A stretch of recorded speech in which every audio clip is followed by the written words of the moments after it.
Welcome to the Social Engineer Podcast, the fourth Monday series. This is episode 318. I am Chris Hadnagy, CEO and founder of Social Engineer LLC, the Innocent Lives Foundation, and the Institute for Social Engineering. And this podcast has been around since 2009. And as always, this series, my trusty co-host is none other than Emmy Award-winning reporter, Mike Holfeld. Mike, awesome to have you here. Thanks, Chris. It's been a pleasure so far. You know, the fourth Monday series has been so good, talking about the economy, books, you name it. And that's what makes this show so much fun. We're talking about everything, basically the heart of America. You know, Mike, I got a really exciting announcement. We just got notified that the whole podcast, including this series, has been voted in the top 15 sociology podcasts and the top 3 social engineering podcasts by FeedSpot. That's fantastic. Cool. Congratulations. Anyone that watches knows that Chris Hadnagy is one of the best in the country, and that's a testament to it. Great job, guys. So let's get to our guest. That's why we're here, right? So today our guest is Bobby Knost. He boasts of having the following credentials. He's proudly part of the Ironworkers Union 808. His local 808's work junction consists of 8 central Florida counties. And he's been a business manager since June of 2018. And he's been part of the Union Ironworkers since 1985. It's really great to have you here, Bobby. Thanks for joining us. Thank you, Chris. I'm honored to be here. So, Mike, let's start off. I want to ask you a question, Mike. Sure. Why would we have the Ironworker manager on this podcast? I'm sure everyone's asking that. Let's talk about that. Yeah, it's about jobs, and how I met Bobby Knost and the brothers and sisters of the Orlando Ironworkers Union is COVID. They needed help getting their benefits, their unemployment benefits. And I helped them do that, working with the leadership of Bobby Knost and his team. And we were able to do that successfully for dozens of guys, men and women. And we started learning about the union. Now, I have union DNA in my blood because I worked in Detroit for 15 years and had great relationship with the unions in Detroit, but nothing like the relationship I had with Bobby Knost. And I went out there and saw them in the field and the work they were doing. And I realized something, and that is that we need trade workers in the Ironworker Union and the other unions nationwide. And we did stories on that. And we're bringing them on today because this discussion has been on the national platform. You really don't need a college degree to do well in a job. There are jobs out there that pay 6 figures, that have benefits. And of course, I'm talking about the Orlando Ironworkers Union, one of the best unions in the U.S. So, Bobby, with that amazing introduction, I mean, you can't really get better than that. Mike Holfeld just blew a trumpet for you. That's awesome. Tell us a little bit about how you actually got into this, because I see it's from 1985, but did you wake up one day and say, I'm just going to go be part of the Ironworkers Union? First of all, how do you follow Mike after that? That's true. I don't know. Yes, sir. So I was a Marine from 80 to 84, and I was married there. And when I come home, I didn't know what I was going to do. Home was Orlando, born and raised. And so I just drove around looking, and I seen some guys putting a building up and went up there and asked them, hey, I don't know anything about it, but I'll work hard if you'll give me a chance.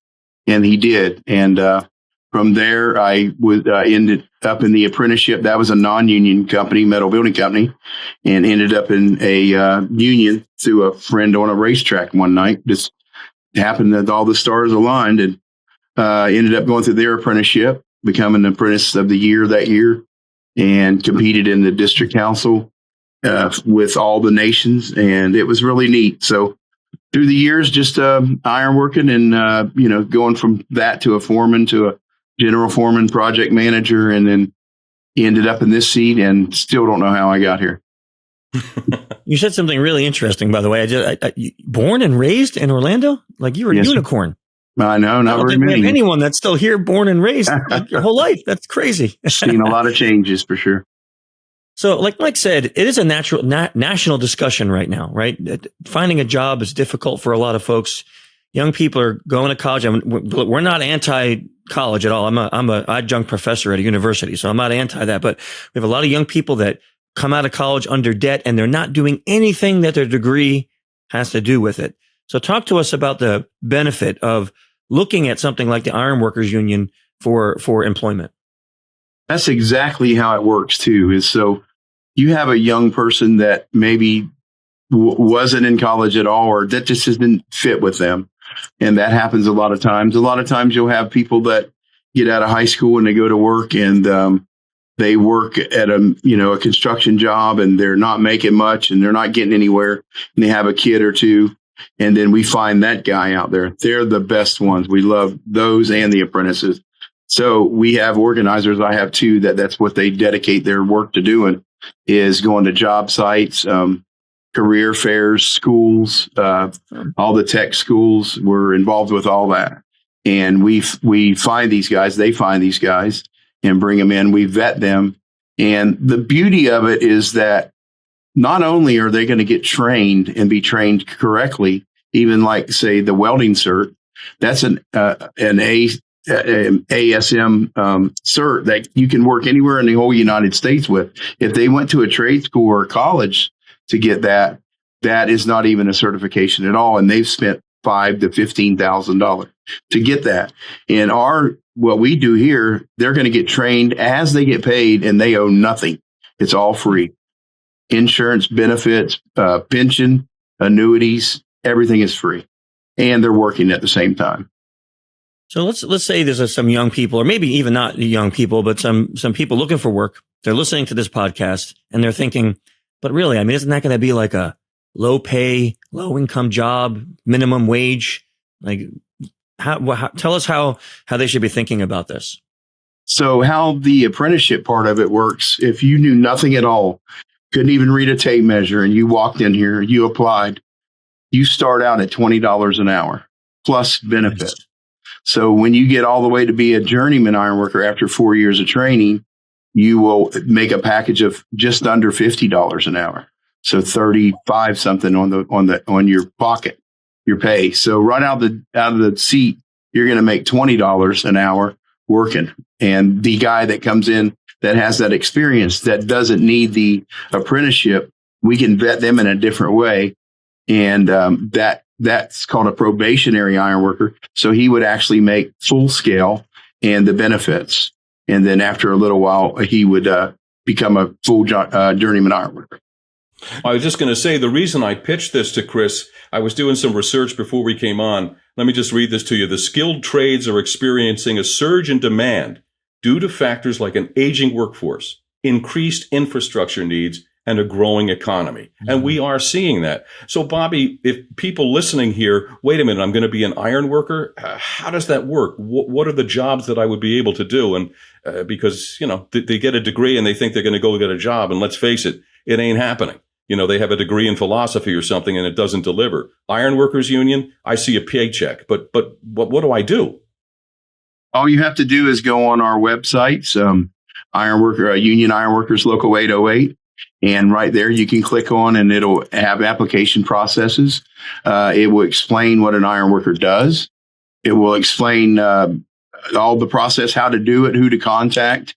And it's super, super easy to do. So it would be a welder and then other jobs I'm building things, right? Isn't that what it's about? Yes, sir. So welding is just one small part of it. You'll also be a structural iron worker. So anything that you see, any skeleton you see in Central Florida that goes up, especially if it's large, we're doing it. That's what we do. Everything at the Space Center, we do. All the rigging for cranes, you know how to rig, you know how to use a crane. You can operate equipment, which is the high lifts, the scissor lifts that you see out there. We call them boom lifts with a little basket, forklift certification, first aid. It's amazing. Glazing, we do glazing glass, where you see all the glass go up. We do those jobs. So there's a lot of aspects to it. And then with that, a lot of our people come in and they can get into other branches of it. They can be a safety person and not even have to ironwork. They'll be working, being in the safety department, or there's other leadership parts and different ways to do other things besides just ironwork. That's amazing, really, if you think about it. I mean, you guys are thinking about the skill set that you just said. Somebody could get, it's almost like a college education, right? To come in and learn these amazing skills that I don't know how to do any of those things you just said. And you'll know how to do them right the first time and safely. That's the great part of it. It's, a lot of people think they can do things until they can't, so this is something that you come out of it really prideful because you're a part of something bigger than yourself, but you've earned it. It wasn't given to you. It's not easy. It's a tough job. We're not going to tell you it's not.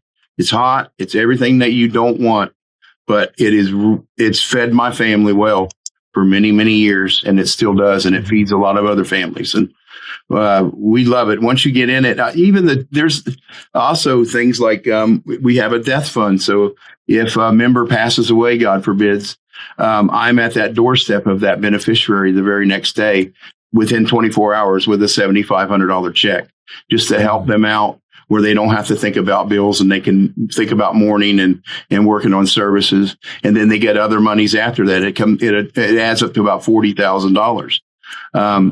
They have so many, if somebody gets hurt in our trade, and this is off the job. This is if they were riding a skateboard with their kids on the weekend, they break their leg. You go to your non-union contractor and say, hey, I broke my leg. What am I going to do? They'll say, well, we'll see you when you heal up and hopefully you'll have a job.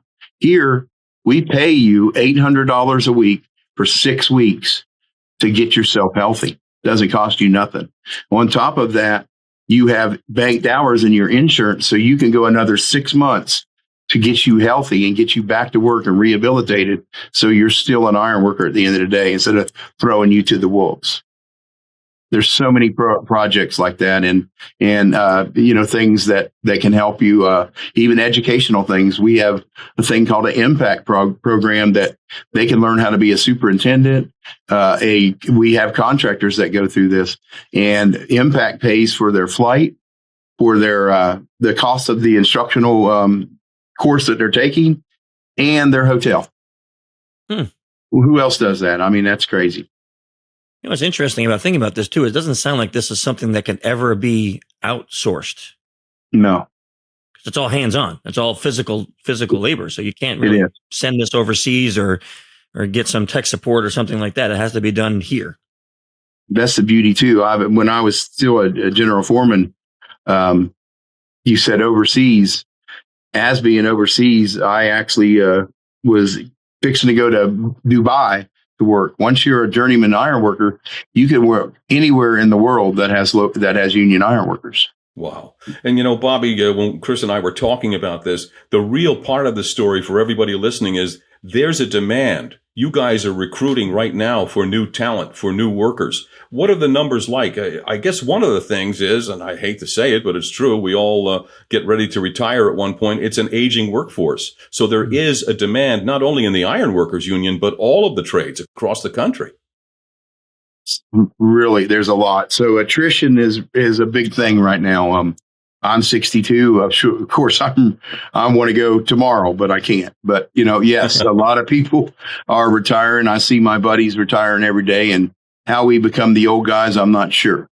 But we are growing leaps and bounds. We've been second in the whole nation and North America with organizing and retaining these people for the last 2 years. So the thing is to get out and I call it the best kept secret. It seems like so many people have no clue about this, that it's been out there, and it's been out there for, we were chartered in 1965. Of course, things have changed through the years, but we're aggressive, and we want everybody, every iron worker out there that is unrepresented to have the things that we have, to have these, the pensions and the annuities and things like that.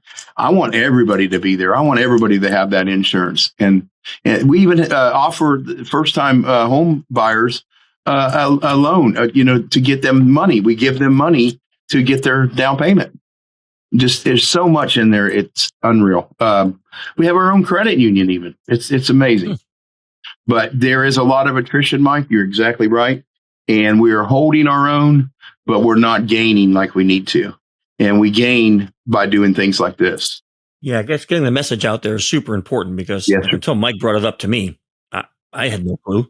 Right. And then you start what you're saying, you're thinking about it. I've lived here only for 8 years in Orlando, and I see just so much work, building work going on. So that's probably one of the reasons why you guys are the top in the nation is we're always building something here. Always. Yeah. And we need you guys because every structure is going to have some skeleton in there that's going to be metal and iron. Yes, sir. And Central Florida is a blessing to work in because with the theme parks, we just finished Universal Studios Epic. Well, now Disney's tearing out the water areas for Fort Wilderness, and we're going to build a big old new project there. So it just keeps evolving. Everybody's chasing everybody. Every time Elon lights another one off, all the other ones, ULA and everybody else is on board, so it never stops. Yeah.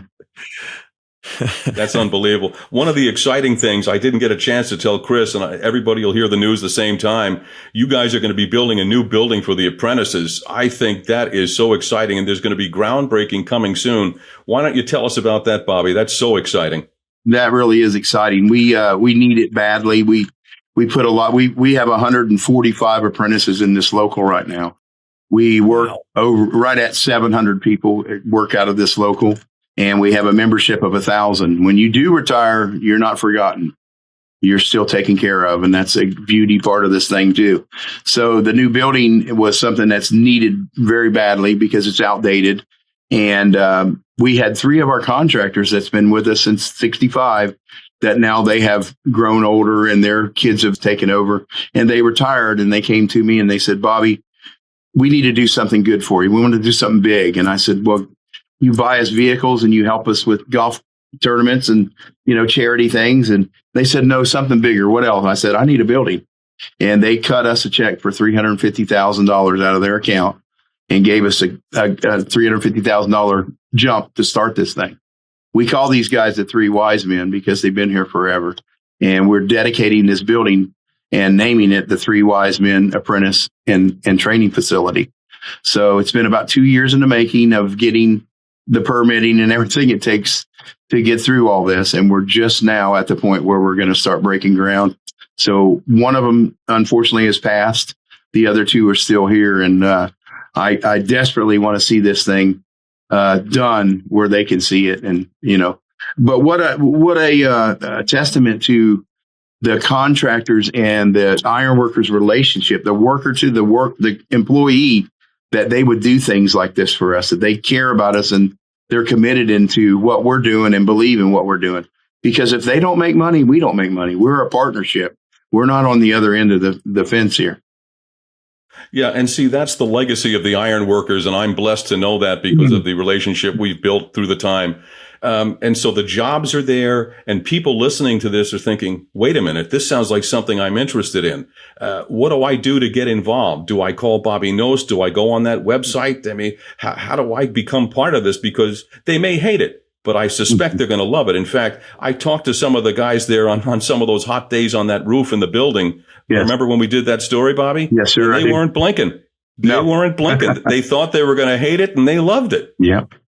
You get used to it and, it's something you get conditioned to. And that's another part of this I wanted to say. So that's all they have to do. It's as easy as Googling ironworkers, local 808 in Orlando, Florida, and everything is right there for them, right at their fingerprint tip. So the other part of that is with all that, they don't have to know anything. If you're afraid of heights, you can be an iron worker. We're not going to put you up there 300 feet off the ground the first day. You're going to be getting the water. You're going to be getting diesel. You're going to be doing all the things that nobody want to do for a while. But by the time that you're ready to go on and get on that iron, you're in a crew, you're part of that crew, and you're begging to get on the iron because you've already learned and you're skilled enough that you know what it's about and you've been up there, within the handrail or whatever after we've got most of it built. So you want to be part of it. It's not that we just throw you out there to the wolves and, you're going to survive or not. It's not like that at all. Now, Bobby, what if someone's not in Orlando? Are there iron worker unions across the whole country? Yes, sir. And we all need help right now. Everybody. Yes, sir. So we have Tampa local. That's local 397. If somebody lives in that area, Lakeland, anywhere over in that area, Polk County, they need people badly. Same thing. Ironworkers, local 397, or just put Tampa in. The other one is in Jacksonville. That's local 597 in Jacksonville. Same thing there. Then we have one in West Palm Beach, local 402, and we have one in Miami, local 272. And what about other states? They're in other states too? Oh, everywhere, all across the country, Puerto Rico, Canada. Yes, sir. We So just met with to everywhere. Oh, across the nation. Anyone Wherever listening to this you can live, go. Yep. That's great. Wherever you live, you just have to Google union ironworkers, and you will find a local close to you. That's really great. Yeah. And to summarize, Bobby, why is there a demand? I remember talking to some of the guys, just popped in my head when we were doing the interview here, when Chris was talking to you. I think there was a stigma attached to the job. And then once the guys got involved, they realized, hey, this is a good job. This is a good life. So has the stigma been removed, Bobby? I believe so, Mike. It's always going to be there a little bit, but I believe that even, with a non-represented, the guy that's out there working for a company that's not a union contractor, they have always thought of us as like, gangsters, basically, or, what you saw on the TV. And, these big bully guys that want the money, but they don't do anything and they're lazy. And that's not the way it is. Can I say it was like that 100 years? I don't know. I wasn't here, but I know what it's like now. And I know what we do and other locals, our sister locals do. And we welcome you with open arms. Is it going to be tough? Again, yes. Class is tough. Actually, we call an apprentice, you're a punkin, or you're a punk. And I was a punk. And a lot of the young guys have trouble with that because of the prisons or whatever they say that. But that's just what we're called. It's a name. And we're going to give you a nickname. And if you act like you don't like it, oh, Lord, it's going to stick. I have a guy that's a little older than me that was an apprentice with me in 1984 and 5, and he's still Booger today. So you're going to get a name, and don't act like you don't like it. Oh man, that's a good one. That's a good one. Yeah, but I think also, Mike, after COVID and the pandemic, we've seen a shift where younger people are wanting to work from home more. They're wanting to. It's not that they're lazy, I don't think, but they're like, hey, I can make a living at the house in my PJs. Or I can get out there, which they're going to make a whole lot better. No, I'm not saying there's not out there, but you come, Mike, you've come and looked in our parking lot when an apprenticeship class is coming on, and these guys are driving new trucks, and they have, nice places to live, and they have pride about themselves.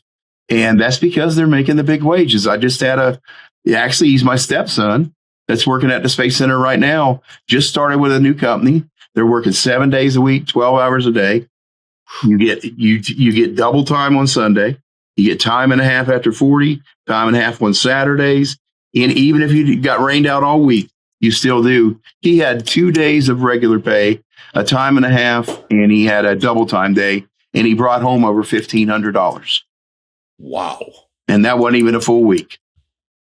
So, it's amazing. The pensions are amazing. These guys that are coming in now, we have worked on our pension so much that if they come in now and they do it 30 years, say they're 18, 48 years old, they're going to have a $9,000 a month pension at 48 years old for the rest of their life. When they pass away, that's incredible. Their wife will have that.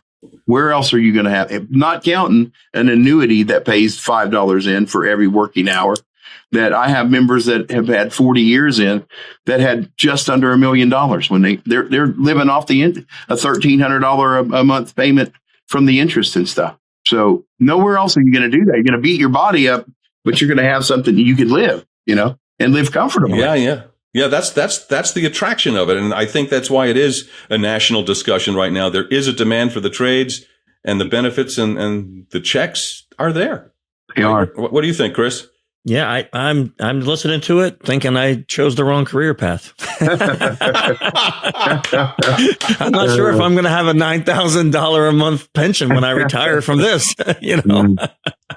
So, but it's great. You know what? We got the links to your Facebook pages, so we're going to put them in the show notes. But I think what's really important to anyone listening is that this is not just about Orlando, even though you're rated in the top 2 in the whole country. It's about anywhere that anyone lives in this country. They can go, if they're looking for work, they can go to the Google, search for iron worker for your location and just go in, talk to the people, find out. It's great. We've grown since 2018 from 742 to 1,000 members. We've It's just amazing that there's that many, even contractors. We had 26 signatory contractors to it. Right now we're at 48, signed 2 up yesterday. So even the contractors are getting it because they're seeing that the quality, I call it Cadillacs and Pintos. And Pintos don't work real well now because the younger people think you're talking about a horse. But if we're going to get paid Cadillac price, we got to be a Cadillac. We can't be a Pinto. And that's the bottom line. Come to work every day. Come to work sober. Come to work with your tools, all your certifications. It's a great thing for the contractor that don't have to do any of that. That's all. Now he's having to do it or cheat to, get welders where we do it for them. All they do is say, I need 10 people next Monday and I need 4 welders and I need 3 structural guys. And they get 4 welders. And when they're done, they send them back here. They go to work and everybody's happy. What an amazing mate. I mean, it works both ways. And I believe in being a super partner with our contractors. And we have a personal relationship with all of them. And that's what works. Well, Bobby, I want to thank you for coming on. Like I said, when Mike presented this, it was something new to me even. And I know a lot of people, younger folks, as a adjunct professor that graduate and they're looking for work. And they think their options are fast food or things like that. So now here's another option that maybe they can start looking at. So I really want to thank you for not just for coming on the show, but also for all the things you did for the last, would you say, 48 years building up here in Orlando. So thank you so much for that.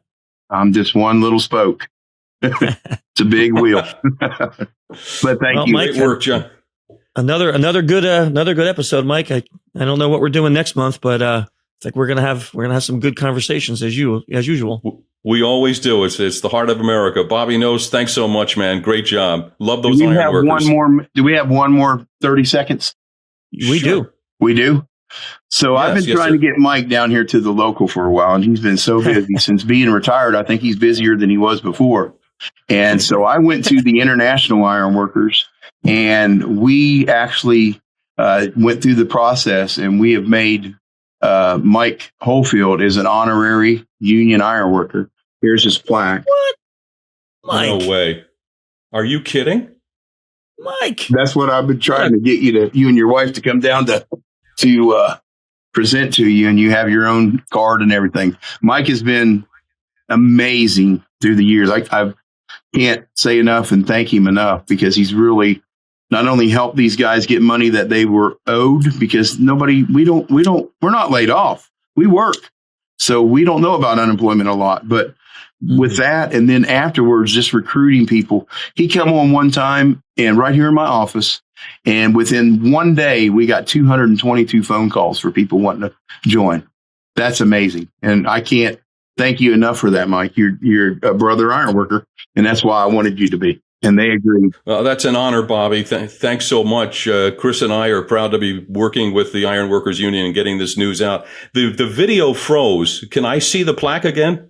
Did you hold it up? Because the video froze. It's beautiful. Oh, Bobby, thank you so much. That's beautiful. Brother Mike Holfeld. Yes, I'll never forget that. You have your own card, Bobby. Every guest that you. Mike brings on has stories about how much he's done to help them. So I've always said that. Surprise me. Yeah, God made Mike for this job. I guarantee you. No doubt about it. Well, thank you for doing that on the show. That's really cool. I appreciate it. Thanks, Bobby. That's an honor. Thank you so much. I almost cried, but I did good. Big old burly iron worker. I'll boo-hoo on you every once in a while now. Make some time. Go down there and get that beautiful plaque, Mike. Oh, I'm going to. Thank you, guys. Thank you, gentlemen. Thank you. It was an honor. Thank you.